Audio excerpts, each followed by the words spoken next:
Hello viewers, কেমন আছেন সবাই? এই ডিজাইনটি আমরা কীভাবে তৈরি করতে পারি চলুন দেখি। এর আগের ভিডিওটাতে আমরা যে ডিজাইনটি তৈরি করেছি এই ডিজাইনটি দিয়ে আমরা এই ডিজাইনটি তৈরি করবো। আমরা রোটেট টুলে যাব এবং কি উপরে সোজা উপরে ক্লিক করে রোটেট টুলে গিয়ে আমরা এটাকে 20 দিয়ে কপি করব। 20 দিয়ে আসলে আমরা এটাকে পুরোটা কপি করে নেব এভাবে।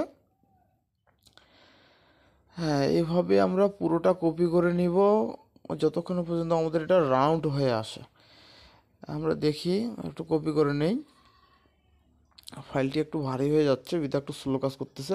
আমরা এটা সিলেক্ট করে দেবো, সিলেক্ট করে দিয়ে স্ট্রোকটা একেবারে 2.5 করে দিব। তারপরে আমরা এটাকে একটা কালার দিতে পারি, ব্ল্যাক থেকে সরি এটা হোয়াইট কালার, এই রেড কালারে দেয়। 2.5 করে দেবো স্ট্রোকটা, এবং কি আমরা এখান থেকে রেড কালার করে দেব। সরি, আমার মানে